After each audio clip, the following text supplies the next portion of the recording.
10h17. A gente volta, né, Felipe, a falar sobre a repercussão de Piracicaba.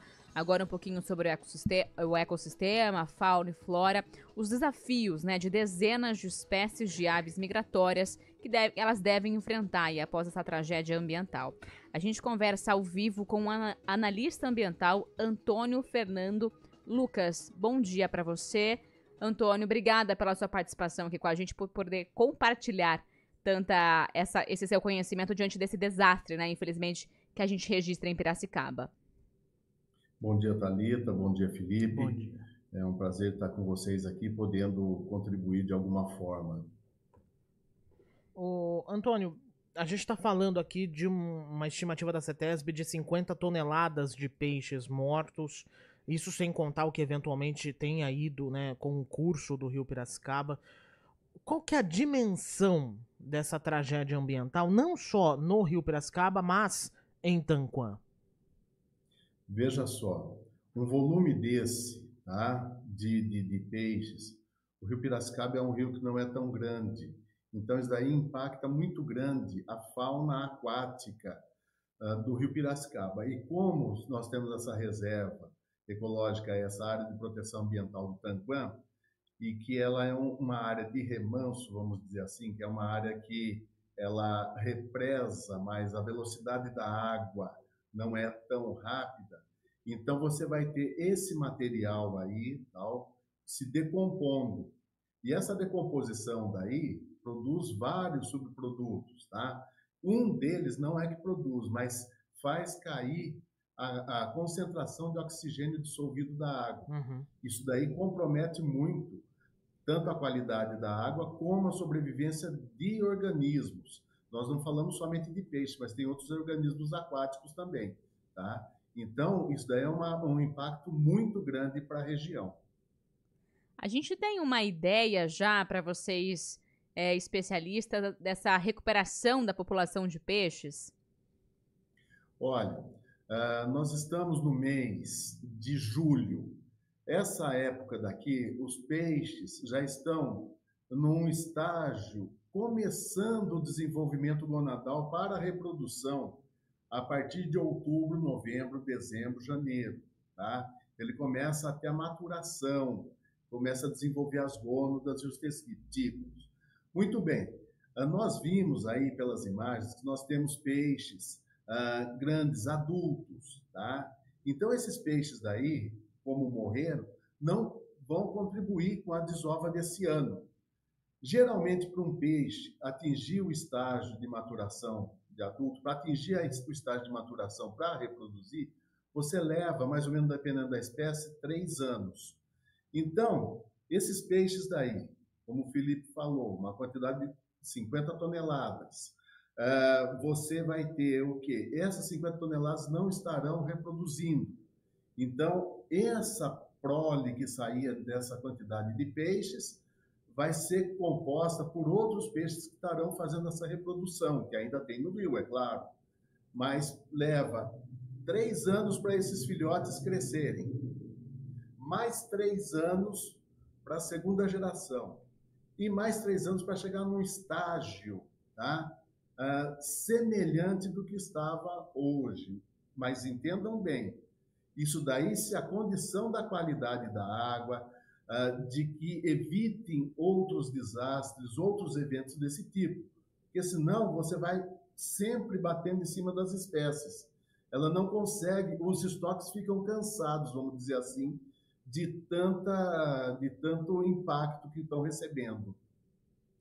Alguns ouvintes questionam desde o primeiro dia, né, desde quando foi identificada a empresa, de que a empresa teria que colocar de volta no rio o dobro da população de peixes para poder repovoar o rio Piracicaba. Esse conceito não funciona assim, né, Antônio? Não, de fato não é assim. Essa daí é essa premissa já teve algum aceite, mas hoje é totalmente descartado. Por quê? Você teve várias espécies que morreram. Morreu lambari, morreu cascudo, morreu piracanjuba, piapara, Curimbatá, Dourado, todo o espectro dentro da coluna de água morreram. E você não sabe a densidade populacional de cada espécie. Então, você não sabe quanto morreu de Curimbatá, de Dourado, assim por diante. E o ambiente não é só você colocar uma espécie de peixes. Tá? Você tem que colocar a diversidade de peixes. Além dessa diversidade de peixes, você precisa ter uma diversidade genética. Não é pegar um peixe fêmea, um peixe macho, fazer a reprodução, que saia 1 milhão de alevinos, 500 mil alevinos, e coloquem isso daí dentro do ambiente aquático. Não pode fazer isso, porque todos são irmãos. Isso vai dar um problema genético seríssimo. Então, e também tem uma outra situação. Precisa recuperar o ambiente, voltar a ter uma qualidade de água adequada, voltar a ter uma margem ciliar que ofereça alimento e proteção para os indivíduos, para os peixes, para depois você fazer esse repovoamento. Mas esse repovoamento, como eu disse, a melhor forma que tem é melhorando a qualidade de água, melhorando o ambiente e recompondo naturalmente com os estoques que contém aí o rio. Uma reprodução natural. Uhum. Você acabou citando para a gente também, Antônio, sobre essa recuperação da qualidade de água. Também tem uma perspectiva sobre isso? Como é que isso funciona na natureza? Olha, hoje nós estamos na época normal. Essa época é normal você ter rios secos por conta da época do ano, né? Nós temos uma época do ano aqui em que a vazão está baixa. Uma das formas de recuperar, eu acompanhei aí, foi a abertura de comportas em Americana, tá? Você aumenta o volume do rio, você dilui o poluente, tá? Isso já é uma grande vantagem. Mas nós estamos vendo aí, vocês falaram aí do veranico, a questão aí de que falta chuva. E é assim mesmo, nessa época do ano. Se nós tivéssemos chuvas aí, colaboraria bastante com a melhoria da qualidade da água aí, tá?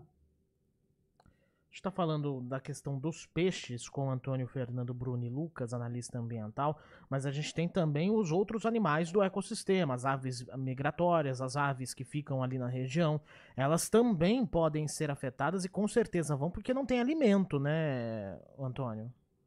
Vai ficar bem mais difícil o alimento para elas, certo? Mas aí também nós temos crustáceos que servem de alimento para peixes, outros animais, outros fítos ou plâncton que também são impactados por conta disso. Então, não é somente a quantidade de peixe que morreu. Tem todo um conjunto e também os externos, como você disse, aves e assim por diante. E aí, essa questão das aves migratórias, como elas acabam indo... A questão da própria população, até mesmo dos animais que vivem ali, por essa falta de alimento, eles acabam indo embora, e aí a questão da reprodução diminui também nessa região, e aí também pode ter uma diminuição ali dessas espécies nessa região. Como é que funciona isso, Antônio? Olha, quanto a aves, eu não tenho dados suficientes para tratar de aves, tá? Não é a minha expertise. Mas, claro, você tem um ambiente em que começa a faltar alimento, é normal. Os animais vão procurar outros ambientes para se alimentar e para continuar o ciclo da vida, né? A gente estava falando aqui, por exemplo, de 9 anos, isso em teoria, né? 9 anos na teoria para poder recompor o rio. Recuperar 3 gerações. Recuperar 3 gerações, mas falando aqui e trocando em miúdos, talvez seja mais tempo até do que isso, né?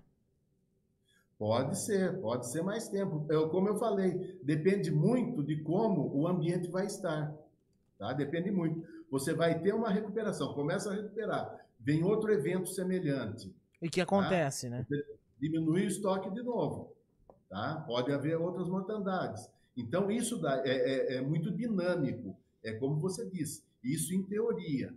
Diante da ciência a gente fala isso, mas como eu pontuei anteriormente, precisamos recuperar o ambiente, fazer um ambiente sadio, com mata ciliar, com alimentos para os peixes que vêm dessa mata ciliar, recompor, para que tenha um desenvolvimento dentro desses 9, 10 anos aí.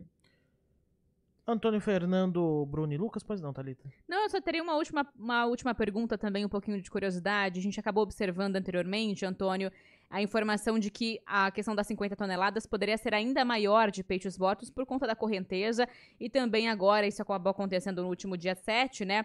Muitos animais acabaram afundando. Esses animais que acabaram seguindo ali o curso do rio e também que acabaram afundando, isso também pode significar algo ali para a qualidade da água? Como é que funciona isso? Como é que você avalia essa situação em questão para a natureza, esse tipo de impacto? Veja só, lá na área do Tanquã, tem muita vegetação aquática, muitos peixes também podem estar por baixo dessa vegetação, tá? Como também os que afundaram. Toda essa massa de peixes mortos, eles vão se decompor, tá? E isso vai contribuir para que tenha diminuição de oxigênio dissolvido, tá? E lançar outros compostos nitrogenados, compostos fosfatados, para dentro do ambiente, que não é natural esses compostos estarem lá. Tá certo. A gente conversou então com o analista ambiental Antônio Fernando Lucas. Obrigada pela sua participação aqui no CBN Campinas, Antônio. Obrigado e disponham. Um bom dia. Bom dia. São 10 horas e 29 minutos. Para você que está ligando o rádio agora, a empresa Usina São José foi multada em 18 milhões de reais pela CETESB por conta da mortandade de peixes no Rio Piracicaba e também a mortandade registrada na região do Mini Pantanal em Tanquã. Daqui a pouquinho a gente vai trazer mais informações. No Terra da